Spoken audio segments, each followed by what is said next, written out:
Hello mes petits chats noirs. Bonjour vous. Hello. Je vous retrouve aujourd'hui avec mon amour, mon nouveau bébé. Tu dis bonjour Salem. Bonjour. J'ai commencé cette nouvelle vidéo par vous présenter mon nouveau bébé, mon Salem d'amour. Je dis bonjour. Plus sérieusement parce qu'aujourd'hui j'ai voulu vous filmer des produits terminés, ce que j'en pensais ou pas. Vous savez pour la plupart que j'utilise uniquement des soins naturels, bio, blabla, enfin tout ça quoi. Et j'ai voulu garder, enfin conserver au fur et à mesure les produits que j'avais utilisés. Est-ce qu'ils sont bien, est-ce que, enfin voilà, et vous faire un espèce de topo pour savoir ce que j'en ai pensé. Est-ce que c'est du marketing, est-ce que ça a vraiment fonctionné pour moi, etc. etc. Il fait actuellement chez nous plus de 40 degrés. J'ai trop chaud les amis, j'ai vraiment trop chaud. Donc c'est pour ça qu'en fait je suis complètement enfermée dans ma wishroom. On ferme tous les volets ici tôt le matin, histoire de garder un minimum en fait de fraîcheur. Mais c'est pas franchement toujours le cas, là je suis en train de fondre. Mais c'est pas grave, je tenais quand même à vous tourner cette vidéo. On va commencer tout de suite. Donc voilà, j'ai tout mis dans un espèce de tote bag. La luminosité va être franchement pourrie, mais franchement ne m'en tenez pas compte parce que il fait beaucoup trop chaud et j'ai pas envie d'allumer encore plus de lumière ou d'ouvrir. On va commencer tout de suite. Donc je vais prendre franchement les produits au hasard, histoire de vraiment vous dire mon ressenti, mon vrai ressenti. Ça se dit? Enfin voilà, donc on va commencer. Alors, ok. Donc celui-ci c'était une espèce de savon pousse-pousse pour les mains. J'aime assez les savons pousse-pousse pour les mains parce qu'en fait les savons en carré, enfin en galet, les vrais savons, mes enfants galèrent un petit peu à l'utiliser, ils sont là genre... Enfin, tu vois le truc dans Blanche-Neige avec Simplet qui essaie d'attraper le savon, bah c'est exactement pareil chez moi. Du coup j'aime assez acheter, alors c'est pas franchement écolo puisqu'après on a des contenants comme ça, sauf que j'ai trouvé une méthode pour être un peu plus écolo. Souvent je récupère en fait les contenants, donc là celui-ci, une fois que je vous l'ai présenté, je vais enlever l'étiquette et je vais le récupérer et acheter en vrac un savon pour les mains tout simplement, ou le fabriquer moi-même. Bref, voilà. J'avais voulu essayer celui-ci parce qu'il était à la rose et ginger, je sais plus comment on traduit ça. Je ne sais plus, voilà. Donc en fait je l'ai acheté en Allemagne, donc tout est écrit en allemand, mais en gros il est vegan, il n'y a pas de parabènes ni de silicone. Par contre la compo n'est pas franchement à son top puisqu'il y a du sodium lauryl sulfate, etc. Au bordel, il y a du PEG7, donc je vous le déconseille fortement, mais bon après c'était vraiment juste que pour les mains, donc en fin de compte on s'en fiche un petit peu. Je suis un peu plus, je laisse un peu plus de lest quand c'est pour les mains, j'avoue. Par contre, il avait une odeur, mais les gars, c'est une tuerie l'odeur qu'il a. C'est, je sais même pas comment vous expliquer. Ça ressemble à un parfum pour Rome, mais vachement fleuri et boisé en même temps. Voilà. Hein, je suis pas une pro pour décrire les odeurs, mais franchement ce truc sent hyper bon. C'est de la marque Jen et Lynn. Je sais pas si je le rachèterais vu la compo, mais franchement l'odeur, je me shoot avec. Ah oui, je crois que je vous en ai parlé dans mes favoris, dans une de mes vidéos favoris. C'est une huile bien-être bio de chez l'Esperluette. Donc l'Esperluette, c'est une marque qui se fabrique tout près de chez moi, qui est avec du chanvre, etc. Donc là, il y a de l'huile de jojoba, du pépin de raisin, etc. La compo est vraiment très clean, vraiment. Il y a vraiment des très bonnes huiles dedans. Après, au niveau tarif, je l'ai trouvé vraiment très cher parce que vous-même, vous pouvez refaire exactement le même mélange, hein, l'huile de chanvre, l'huile de jojoba, l'huile de pépin de raisin, etc. comment dire que c'est plutôt facile à se procurer et faire votre petit mélange vous-même. C'est un contenant en verre, du coup je vais aussi pouvoir le récupérer. Après je l'ai aimé, mais niveau prix et contenance, je rachèterai pas, clairement. Voilà. Oui. Alors, j'utilise énormément de poudre pour mes cheveux, surtout des poudres ayurvédiques. Il y a eu une période où pour ma routine cheveux, j'utilisais quasiment que ça. Donc là, j'ai terminé une poudre, donc c'est une coloration végétale normalement. C'est du Katam. Et donc en fait, ça donne des reflets un peu chocolat aux cheveux bruns. Comment dire je suis assez mitigée sur cette poudre. La compo est nickel, hein, ça, voilà. Mais je suis mitigée dans le sens où j'ai adoré utiliser du Katam sur mes cheveux. Ça m'a donné vraiment de très beaux reflets.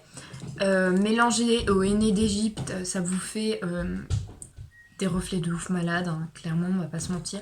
Par contre, le Katam, n'agit plus, je crois, au bout de 2 heures. Je veux pas dire de conneries, donc je ne suis plus très sûre. À vous de faire votre petite recherche. Mais du coup, quand vous posez le Katam, soit ça va être le henné d'Égypte, enfin, on va dire la deuxième poudre qui va faire plus d'effet, donc rendre vos cheveux plus roux. Et si vous l'utilisez seul, le souci c'est que ça risque même de noircir vos cheveux. Blablabla. Et c'est ce qui m'est arrivé en fait. J'ai utilisé seulement le Katam à un moment et clairement ça a charbonné mes cheveux. Le truc ne décolorait pas, enfin ne s'en allait clairement pas avec mes shampoings, etc. Enfin, je veux dire, j'avais vraiment ça de cheveux, on va dire, charbonnés à fond avec le Katam. Donc évitez de le faire trop souvent. Mais pour avoir des cheveux bruns et naturellement, c'est juste le top. Alors, on va parler d'une autre poudre. Donc c'est de la poudre de Kashur Sungandhi. Alors j'espère que je le prononce bien vu que c'est indien. C'est une poudre qui est fortifiante et stimulante. Donc ça c'est une poudre ayurvédique que j'ai utilisée dans mes soins pour la pousse des cheveux. C'est pas que je suis déçue, mais je pense que pour voir de vrais résultats, il faut en utiliser beaucoup plus. Là j'avais juste pris un seul sachet qui est de 100 grammes. Clairement ça fait pas beaucoup. Je pense qu'il faut l'utiliser vraiment sur plusieurs mois d'affilée pour voir son efficacité. L'odeur est... Je la sens d'ici en fait. Elle est pas hyper agréable. Elle sent un peu le gingembre. Mais le gingembre... le gingembre et l'oignon, je sais pas. Oh, je sais pas, j'ai du mal à décrire les odeurs. J'ai pas été hyper fan. Franchement, je pense que c'est vraiment... une poudre un peu marketing. C'est un peu plus du marketing, je trouve. C'est sûr que la qualité, bon, voilà, la qualité est là. Mais clairement, ça ne suffit pas pour stimuler la pousse des cheveux. Voilà. Alors, je rachèterai pas parce que niveau prix, pareil, pour 100 grammes, c'était plutôt cher. Je ne me souviens plus. Et sachant qu'il faut beaucoup plus de 100 grammes pour vous faire une vraie cure et qui cette fois va fonctionner, bof, il y a beaucoup moins cher pour faire pousser ses cheveux. Ensuite, c'est quoi? Ah oui, l'hydrolat baie de Saint-Thomas. Tonique et fortifiant, donc pareil, la baie de Saint-Thomas, c'est censé agir sur la pousse des cheveux. Comment dire? Bon, moi je l'ai bien aimé pour la pousse des cheveux. Effectivement, j'ai vu un peu son effet. Par contre l'odeur, oups, voilà, bon bah l'odeur moi j'ai pas forcément apprécié. Après, sachant que c'est juste de l'hydrolat, ça va être beaucoup moins efficace que l'huile essentielle de baie de Saint-Thomas. Par contre l'huile essentielle de baie de Saint-Thomas, il me semble qu'ils n'en font plus, qu'ils n'en fabriquent plus, enfin du moins c'est très rare parce que ils sont en rupture de stock de cette plante. Sur quasi tous les sites en fait, je n'en trouve presque plus. Donc moi j'évite de l'utiliser, je sais plus, il y avait autre chose avec l'huile essentielle de cette plante qui me gênait, je sais plus ce que c'est. Je sais plus, franchement je sais plus, mais comme dit, il y a autre chose. Je rachèterai pas. Voilà, parce que j'ai pas vu un espèce, enfin un réel effet sur mes cheveux, et puisque je suis un peu plus minimaliste, j'aime pas trop acheter trop de produits pour mes cheveux parce que là j'ai trouvé une super bonne routine et j'en suis satisfaite, donc voilà, je rachèterai pas. Au suivant. Alors. Ah oui, ce masque là. Donc c'est le masque capillaire de chez Propolia. Karité, huile d'avocat et miel bio. Ce masque s'appelle Être de mèche. Ouais, il sent... Alors moi je sens pas... je m'en suis mis sur le menton parce qu'il en restait un peu. Je sens pas le miel du tout dedans. Ça a une espèce d'odeur de bonbon. Bon, après moi je l'ai pas trouvé hyper efficace sur mes cheveux, je l'ai même pas terminé. Je pense que je le terminerai sur les cheveux de mes enfants parce qu'ils ont moins besoin d'être nourris, etc. Après, je rachèterai pas niveau rapport qualité-prix, bof. Par contre, je suis grandement fan de leur après-shampoing de chez Propolia que j'ai encore dans ma salle de bain en fait. Et franchement, l'après-shampoing est une tuerie, mais le masque, grosse déception. Voilà. Ah oui, cette crème. Alors, c'est une crème de chez Absolute Organique. Aloe vera, crème de jour hydratante. Donc, elle est comme ceci. Elle est certifiée par EcoCert. Donc, bon, la compo est vraiment très bonne. Après, le souci... En fait, je l'ai acheté sur le site de Beauté Privée. Je sais pas si vous voyez. On a souvent des petites offres vraiment pas chères du tout. De base, cette crème était à 89 €, un truc comme ça. Ce qui est clairement hors de prix. Je n'achèterai jamais une crème à ce prix-là, mais je l'ai eu pour 3 fois rien. Par contre, je ne suis pas du tout satisfaite. Je ne l'ai pas terminée. J'ai gardé juste le carton. Je ne l'ai pas terminée et je pense pas que je la terminerai. Je vais vous expliquer pourquoi. Bon, la compo, je disais ça va encore. Quoique, il y a du polyglycéryle 6. Voilà, je n'aime pas forcément cet ingrédient. Il y en a du 3 aussi. Ouais, enfin... Bref, je n'aime pas ce produit parce que quand je le mets sur ma peau, ça me pique. Ça me brûle, ça me pique. J'ai la peau très sensible. Et franchement, moi j'aurais pensé qu'avec l'aloe vera dedans, etc., ça aurait été rien. Là, c'est clairement du marketing. No way. On passe au suivant. Celle-ci. Alors, donc ça c'est un déodorant de chez Ben et Anna. Je ne sais pas si vous connaissez cette marque, mais j'ai eu un énorme coup de cœur pour ce déodorant qui est à la vanille et à l'orchidée. Donc il se présente comme ça. Donc c'est en carton recyclable bien sûr. Donc franchement au niveau écolo, zéro déchet, on est bon. Voilà. Alors, je n'ai pas pu l'utiliser jusqu'à la fin parce que le truc se barre. En fait, il reste plus que ça. Oui, est-ce qu'on voit? Oui, voilà. C'était une espèce de cire comme ceci. Vous voyez, que je mettais sous mes aisselles, voilà. Franchement, ça a vraiment bien fonctionné. J'ai pas eu de mauvaise odeur, etc. Je l'ai vraiment adoré. Voilà. Après, ce que je trouve dommage... Alors, par contre... Il a une compo de ouf malade, hein, il est certifié vraiment par plein de labels, il est vegan, il est no plastique, donc vraiment le truc éco-friendly à fond. Par contre, il y a un truc que je pourrais lui reprocher, c'est que j'ai pas pu le finir jusqu'au bout à cause de son packaging, justement. En fait, il fallait passer le doigt à chaque fois. Et là, vous voyez, mon doigt, il rentre même plus, donc j'utilisais ma brosse à dents pour faire sortir le truc. Mais j'ai pas pu l'utiliser jusqu'au bout, je trouve ça hyper dommage. Bon, ça c'est pas encore le plus déroutant, mais ce qui est vraiment le plus embêtant avec ce déo, c'est qu'il s'utilise hyper vite. C'est une espèce de cire, donc ne le laissez pas à la chaleur. Donc ça c'est déjà mort, hein. Il faut le laisser chez vous dans votre salle de bain au frais, parce que vous ne pourrez pas l'emmener avec, sinon ça va fondre.